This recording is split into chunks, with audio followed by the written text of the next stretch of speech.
Hello, അപ്പോൾ ഇന്നത്തെ video hair care അല്ല, നല്ലൊരു സ്കിൻ കെയർ നിങ്ങളോട് ഷെയർ ചെയ്യാനാണ് വന്നിരിക്കുന്നത്. അപ്പോൾ ഈ പിക്കിൽ ആദ്യത്തെ ഫോട്ടോയിൽ ഫേസിലാകെ നല്ല രീതിയിൽ ടാൻ അടിച്ചിട്ടുണ്ട്. അപ്പോൾ രണ്ടാമത്തേൽ ടാനൊക്കെ മാറി ഫേസിന് ഗ്ലോയും ബ്രൈറ്റനും ആയിട്ടുണ്ട്. അപ്പോൾ അതിൻ്റെ കാരണം എൻ്റെ ഈ ഒരു ഫേവറേറ്റ് ഫേസ് പാക്കാണ് കേട്ടോ.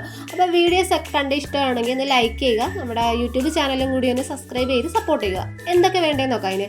അപ്പോൾ അതിന് കടലമാവ്, കസ്തൂരി മഞ്ഞൾ, കാപ്പിപ്പൊടി, തൈര് വേണം. ഇതേ രീതിയിലൊന്ന് മിക്സിങ് ചെയ്തെടുത്തിട്ട് ഫേസിലൊരു 15-20 മിനിറ്റ് വെച്ചതിന് ശേഷം നോർമൽ വാട്ടറിൽ വാഷ് ഔട്ട് ചെയ്ത് കളയാം കേട്ടോ. അപ്പോൾ നല്ല രീതിക്ക് ആഴ്ചയിൽ 2 തവണ ചെയ്യുക. ഒരു മാസം ചെയ്യുമ്പോൾ തന്നെ നിങ്ങളുടെ ടാനൊക്കെ നല്ല രീതിയിൽ മാറി നെറ്റിയിടത്തെയും താടിയിലെയും ഒക്കെ ടാന് നല്ല രീതിയിൽ കുറയ്ക്കാനും ഗ്ലോ ആവാനും നല്ല രീതിയിൽ ഹെൽപ്പ് ചെയ്യുന്നുണ്ട്. അപ്പോൾ എല്ലാവരും മസ്റ്റായിട്ടൊന്ന് ട്രൈ ചെയ്യുക. പിന്നെ അതിലുപരി തന്നെ നമ്മൾ ഫേസ് പാക്ക് ഉപയോഗിച്ചാലും നമ്മുടെ സ്കിന്ന് നല്ല രീതിയിൽ ഇരിക്കാൻ വേണ്ടി നമ്മളൊരു സ്കിൻ കെയർ ചെയ്യുന്നത് നല്ലതായിരിക്കും. അപ്പോൾ അത് അടുത്ത വീഡിയോയിൽ കാണാം. എന്തെങ്കിലും ഡൗട്ടോ കാര്യങ്ങളോ ഉണ്ടെങ്കിൽ കമൻറ്റ് ചെയ്യുക. താങ്ക്